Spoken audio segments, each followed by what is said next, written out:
ഇനിയിപ്പോൾ വിഷു ഒക്കെ അല്ലേ വരുന്നത്. വിഷുവിൽ നമ്മൾ മിക്കവാറും വീടുകളിലൊക്കെ സദ്യ ഉണ്ടാക്കാറുണ്ട്. അപ്പോൾ സദ്യയിൽ പ്രധാനിയായിട്ടുള്ള ബീട്രൂട്ടിൻ്റെ പച്ചടി നമുക്ക് നോക്കാം. അതിന് വേണ്ടിയിട്ട് ഒരു 3 ബീട്രൂട്ട് എടുത്തിട്ടുണ്ട്. ഒരു 2 പച്ചമുളക് നന്നായി ഗ്രേറ്റ് ചെയ്തെടുക്കുക. ശേഷം ഒരു മിക്സിയുടെ ജാറിനകത്തേക്ക് 1/2 കപ്പ് തേങ്ങ, ഒരു 1/2 സ്പൂൺ ജീരകം, ഒരു പച്ചമുളക്, ഒരു തണ്ട് കറിവേപ്പില, 2 വെളുത്തുള്ളി. ഈ സമയത്ത് വേണമെന്നുണ്ടെങ്കിൽ 1 സ്പൂണ് കടുകും കൂടി ഇതിനകത്തിട്ട് അരച്ചെടുക്കുക. അതല്ലെങ്കിൽ ഞാൻ ചേർക്കുന്ന പോലെ ലാസ്റ്റ് ചേർത്താൽ മതി. അതിനുശേഷം പാൻ ചൂടാക്കി എണ്ണ ഒഴിച്ച് നമ്മുടെ ബീട്രൂട്ടിൻ്റെ മിക്സ് ഇട്ട് നന്നായിട്ട് വേവിക്കുക. വെന്ത് വന്നു കഴിയുമ്പോൾ ഈ അരച്ച് വെച്ച അരപ്പും കൂടി ചേർത്ത് കൊടുക്കുക. എന്നിട്ട് നന്നായിട്ട് വേവിച്ചതിൻ്റെ ശേഷം തീ ഓഫ് ചെയ്യുക. ഇത് ഞാൻ വീട്ടിൽ തന്നെ ഉണ്ടാക്കിയെടുത്ത തൈരാണ്, ഹോം മെയ്ഡായിട്ട് ചെയ്തെടുത്ത തൈരാണ്. കട്ടി തൈര് ഉപയോഗിക്കാൻ നോക്കണം.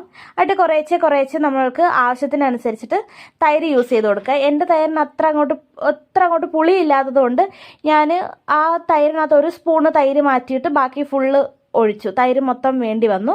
അപ്പോൾ പുളിയുള്ള തൈരാണെന്നുണ്ടെങ്കിൽ അതനുസരിച്ചിട്ട് നമ്മൾ ഒഴിച്ചു കൊടുക്കുക. എന്നിട്ട് തൈരും കൂടി ഇട്ടിട്ട് നന്നായിട്ട് തണുത്തിട്ട് വേണം തൈര് ഒഴിക്കാൻ. ഈ ബീട്രൂട്ടിൻ്റെ വേവിച്ച് വെച്ച സാധനം തണുത്തിട്ട് വേണം തൈര് ഒഴിക്കാൻ. എന്നിട്ട് മിക്സ് ആക്കിയതിൻ്റെ ശേഷം 1 സ്പൂണ് കടുക് പിന്നീട് മിക്സിയുടെ ജാറിൽ അരച്ചിട്ട് ഈ ബീട്രൂട്ടിൻ്റെ മിക്സിനകത്തേക്ക് ചേർത്ത് കൊടുക്കുക. ഒന്ന് ഇളക്കി എടുത്തു കഴിഞ്ഞാൽ സൂപ്പർ ടേസ്റ്റി ബീട്രൂട്ട് പച്ചടി.